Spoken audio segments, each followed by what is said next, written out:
In the years following Michael Clarke Duncan's passing in 2012, his former home in Woodland Hills, Los Angeles, remained empty for a long time. The grand Mediterranean-style mansion, tucked away behind tall hedges and an iron gate, had been a sanctuary for the beloved actor during his lifetime. But after his death, a strange reputation began to build around the property, one that real estate agents were reluctant to discuss. In 2019, a young couple, Daniel and Lisa Hartwell, moved into the house. They had been searching for a home in the area and were initially surprised at the low asking price. The realtor was quick to mention that the previous owner had been a well-known celebrity, but beyond that, she avoided specifics.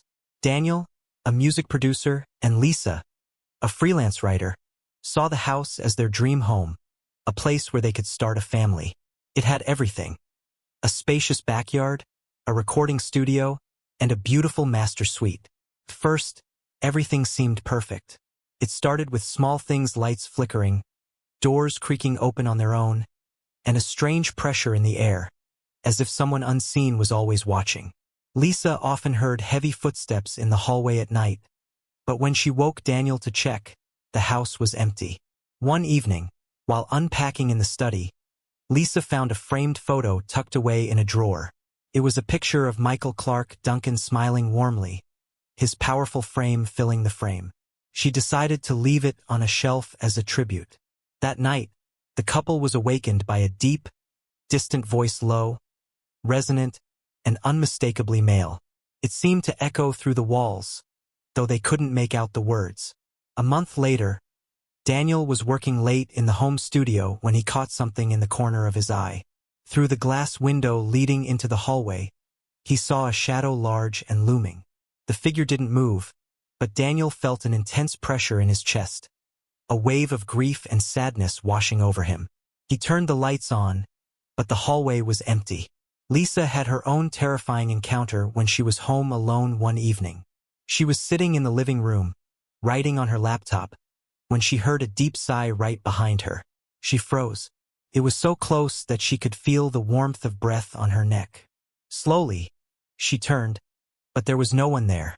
The final straw came when Daniel found their dog, Cooper, growling at the hallway mirror one morning. His reflection seemed distorted, stretched, as if the glass was warping. Then, with a sudden, deafening crack, the mirror shattered into pieces, sending shards flying across the room. That night, Daniel and Lisa decided to do some research. They discovered multiple accounts from neighbors who had heard strange noises coming from the house even before they moved, in deep laughter, the sound of someone pacing, and sometimes even the faint sound of a voice humming a tune. Some swore they had seen a shadowy figure standing at the upstairs window late at night. Lisa, desperate for answers, reached out to a medium. The woman, an older Hispanic lady named Mariela, walked through the house and stopped in the hallway where Daniel had seen the shadow. She closed her eyes, breathed deeply, and whispered, "He never left."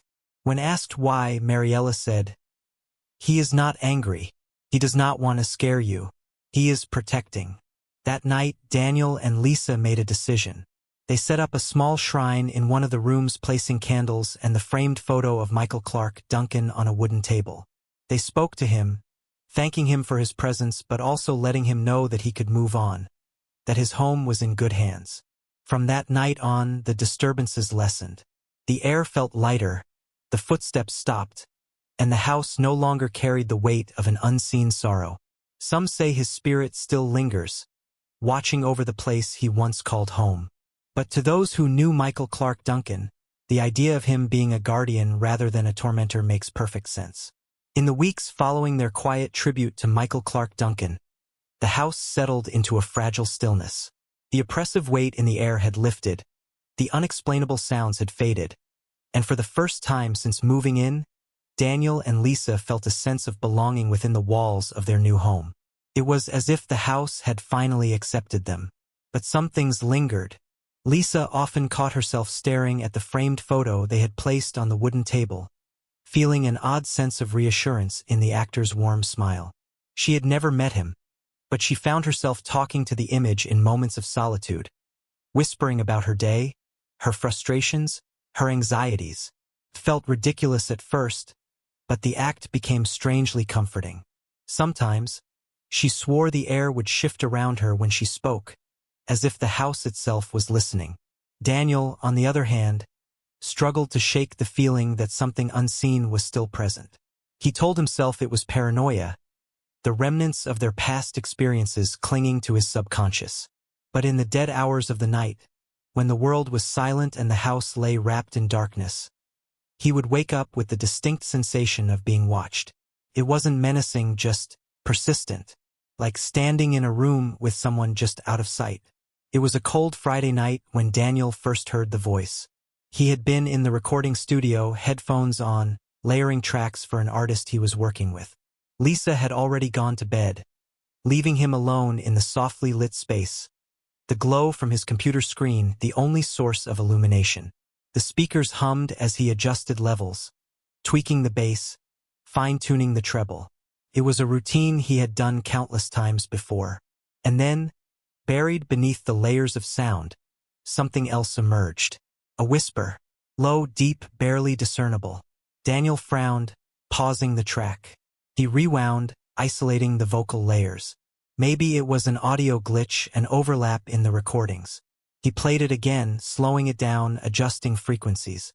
The whisper remained, a deep murmur, vibrating beneath the surface of the music. And then, as he amplified the sound, "Don't forget me." The words were faint, distant, almost swallowed by static. But they were there. Daniel's hands froze over the keyboard. A cold tremor ran through his body, his skin prickling. His mind raced for a rational explanation. An old vocal imprint? A hidden track layer? But he had built this beat from scratch, no samples, no pre-recorded vocals.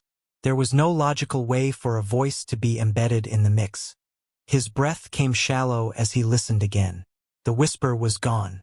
With a shaky exhale, he saved the file and shut everything down. Maybe he was overworked. Maybe his brain was filling in gaps where none existed. Maybe. A sound creaked behind him. Daniel whipped around.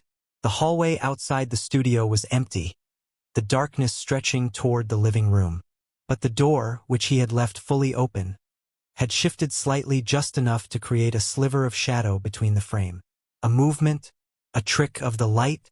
His pulse hammered in his ears as he stood there, waiting, listening. But the house remained silent. He forced himself to exhale, rubbing his temples before finally heading upstairs. He told himself he would check the file again tomorrow with a clearer head. But deep down, he knew he wasn't imagining it. Lisa's midnight encounter. Lisa didn't wake up when Daniel crawled into bed, but she stirred slightly, her body shifting under the blankets as he pulled them over himself. Sleep should have come easily, but his mind kept replaying the whisper, the weight of those 3 words pressing into his chest like a heavy stone. It must have been hours later when Lisa finally woke. Not all at once, just that hazy, in-between state where the mind drifts between sleep and consciousness. She lay on her side, eyes fluttering open, her gaze settling on the bedroom door. It was open just enough for the dim hallway light to cast a soft glow inside. And then she saw it. A figure, tall, broad-shouldered, standing just beyond the threshold. She didn't move, didn't breathe.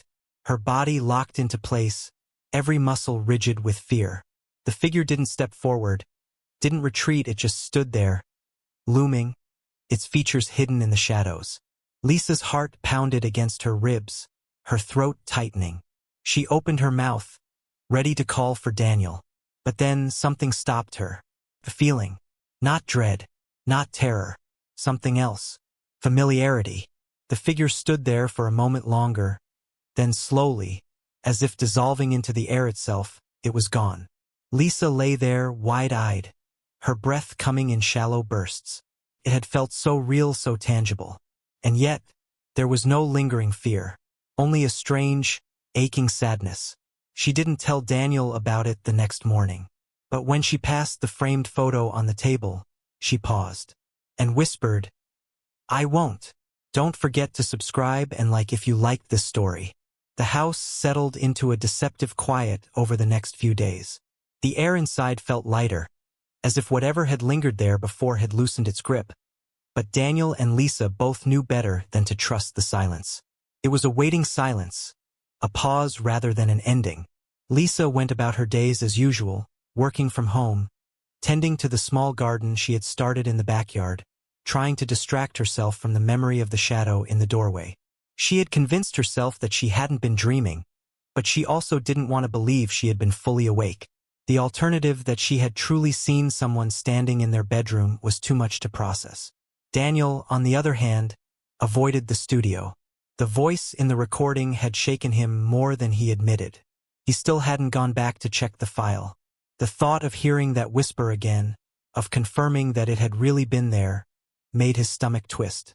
Instead, he threw himself into other projects, anything to keep himself out of that room. But the house wasn't done with them yet. It was Lisa who noticed it first. One evening, she was curled up on the couch, laptop balanced on her knees, the glow of the screen casting sharp shadows across the living room. Daniel was out with a friend, leaving her alone in the house for the first time in weeks. She told herself it was fine. The house felt different now, less oppressive. She could be alone here. She had barely typed 2 sentences when the scent drifted in. Faint at first, barely noticeable. A subtle, smoky sweetness that curled through the air like a lingering memory. Lisa wrinkled her nose, lifting her head. It was familiar, but it didn't belong here. Cigars. Not the cheap kind, but something rich, expensive, smooth, and deep, the scent settling into the space as if it had always been there. Lisa glanced toward the kitchen. The windows were shut. The back door was locked. No one was outside. Her heart began to beat a little faster. She stood slowly, setting her laptop aside, and followed the scent through the house. It was strongest near the hallway, the same hallway where Daniel had seen the shadow weeks before. The air felt heavier there, thick with something unseen, something that made her skin prickle. She didn't know why, but she felt compelled to speak. Michael!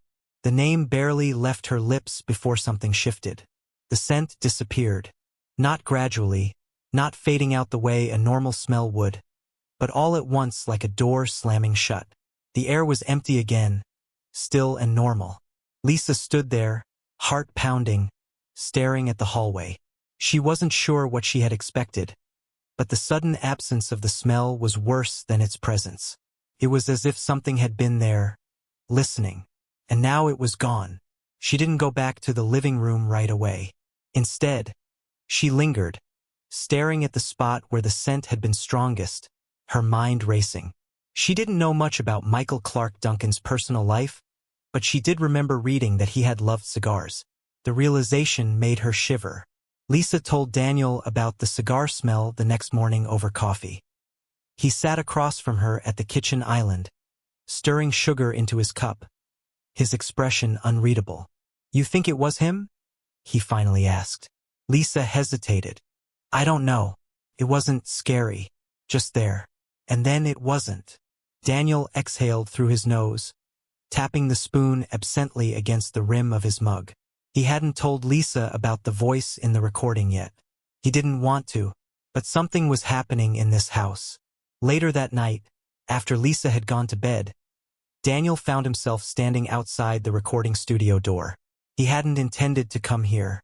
He had walked past it dozens of times in the past few days, deliberately avoiding it, but now he was here. His hand hovered over the doorknob. A part of him didn't want to open it, but he did. The room smelled like dust and old electronics. The computer sat dark and lifeless, waiting. Daniel stepped inside. The moment he did, something in the glass window caught his eye. At first, he thought it was just his own reflection, his dark silhouette against the dimly lit hallway behind him. But then it moved, not like a normal reflection, not like his movements at all. Daniel's breath hitched. The figure in the glass was bigger, broader, and it wasn't facing the same direction he was. It was facing him, staring. Daniel's stomach turned to ice. He didn't move, didn't breathe. The figure in the reflection didn't either. And then, as quickly as it had appeared, it was gone. The glass reflected only Daniel again, wide-eyed and pale, his chest rising and falling in sharp, shallow breaths. He backed out of the room, shutting the door behind him, his heart slamming against his ribs. He wouldn't tell Lisa about this. Not yet. For the next several days, Daniel avoided the recording studio completely. He didn't mention what he had seen in the glass reflection, and Lisa, sensing something heavy in him, didn't press. Their lives moved forward in a way that felt strangely normal, but underneath something was shifting.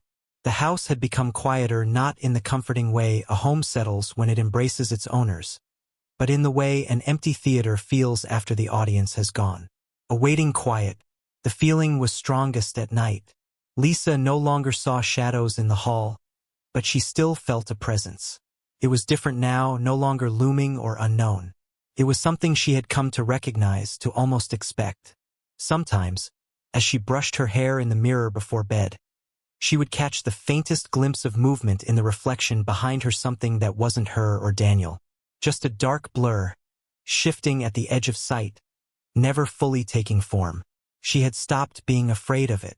If anything, the presence felt like it was growing distant, slipping away. And then came the last night. It was late.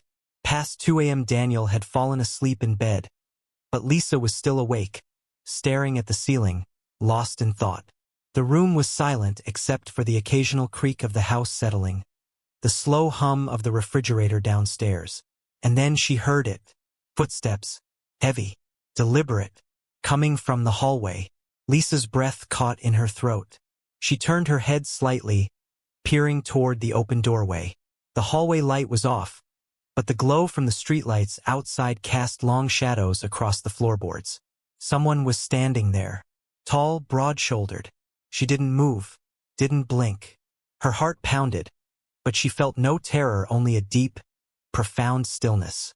And then, for the first time, she saw him clearly. Michael Clarke Duncan. Not as a ghost, not as a shadow, but as he had been in life. His strong frame filled the doorway, his face cast in soft, hazy light. He wasn't looking at her. His gaze was on the framed photo on the wooden table across the hall, the one she had placed there weeks ago. He stood there for a long moment. Then, slowly, he lifted his chin just slightly. A nod. Lisa exhaled shakily, her fingers gripping the blanket. The figure lingered a moment longer. Then, as if the very air around him dissolved, he was gone. Lisa sat there, staring at the empty doorway. A warmth spread through her chest, not fear, not sadness, just a quiet understanding. She turned to wake Daniel, but something stopped her. A sound. Soft, distant, laughter, low, rich, full of life. And then, nothing. Just the quiet house, and the slow, steady rhythm of her own heartbeat. Lisa never saw the figure again after that night. The house changed. It no longer felt heavy, no longer carried the weight of something unseen. The lingering smells of cigars, the footsteps, the shifting shadows, all of it faded, as if whatever had been tethered to the walls had finally loosened, releasing its hold. Daniel eventually returned to the recording studio. He never checked the file with the whisper. He didn't need to. Life moved forward. The house became just a house. But every now and then, on quiet nights, Lisa would still glance toward the hallway, half expecting to see a familiar silhouette standing there. She never did, but she always felt like someone was watching over them. And maybe, in a way, someone still was. Lisa never saw the figure again after that night. The house changed. It no longer felt heavy, no longer carried the weight of something unseen. The lingering smells of cigars, the footsteps, the shifting shadows, all of it faded, as if whatever had been tethered to the walls had finally loosened, releasing its hold. Daniel eventually returned to the recording studio. He never checked the file with the whisper. He didn't need to. Life moved forward. The house became just a house. But every now and then, on quiet nights, Lisa would still glance toward the hallway, half expecting to see a familiar silhouette standing there. She never did, but she always felt like someone was watching over them. And maybe, in a way, someone still was. Months passed, and the house became filled with new memories. Laughter in the kitchen, quiet mornings with coffee on the porch, the sound of Daniel's music drifting through the walls. It was theirs now, in a way it hadn't been before. One autumn evening, As Lisa sat in the living room flipping through a book, Daniel called to her from the kitchen. "Hey, do you smell that?"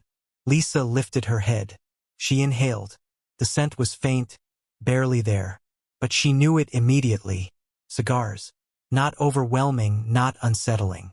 Just a whisper of it in the air, as if someone had passed through briefly, leaving only the memory of their presence behind. Lisa smiled to herself and didn't say a word. Instead, she glanced toward the framed photo on the wooden table and whispered, just once, "Thank you." The air felt warm around her, comforting, like a hand resting gently on her shoulder. And then the scent was gone.